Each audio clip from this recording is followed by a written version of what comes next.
yung ano, yung 1000cc, yung U-Force, yung may camping, yung nakita natin naka-display, yung may mga camping, ayan oh, yung mga tag ito, yung mga gear sa loob, U-Force 1000. Tapos yung nakikita nyo sa bubong na yan, tent yun, kaya may hagdan, naakit ka dun. Ginagawa din nyo sa mga safari kasi sa safari kailangan umiwas ka ron sa mga hayop, diba, yung mga wild animals, so dapat nasa taas ka. Ayan oh, anong ulit pa nga siya oh. Ulit pa nga oh. Tingnan natin ah. Wow, ito ng ilaw.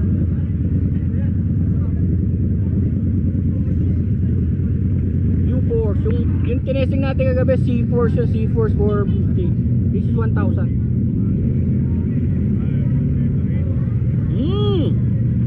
Yan oh.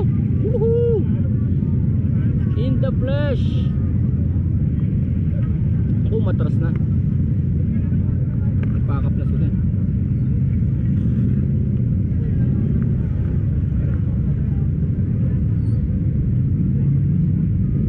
U-Force.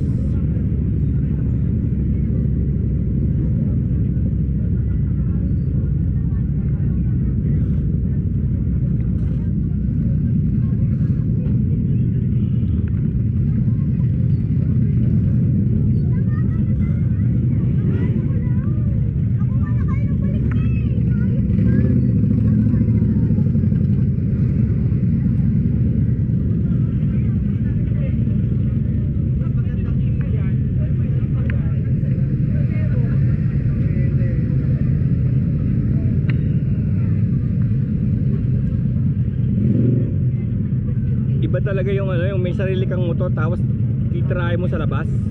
Mas maganda talaga yun. Ito lahat na testing ko na rin sa main shop nila.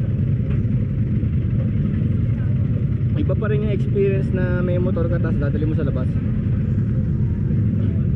Pero fail tayo dun sa PG ah. Ito, fail tayo sa PG kasi ano, hindi na kaya ng motor na ito na yung ano, yung U-Force 1000 CF Moto U-Force 1000.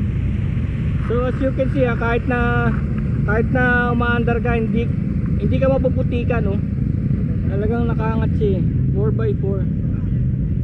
Hindi ko lang alam ang presyo niya, siguro parang kotse na dahil oh.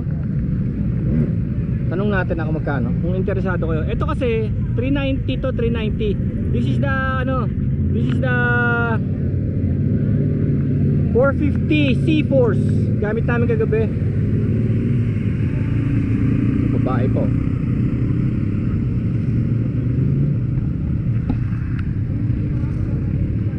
Empleyado yata nila yun.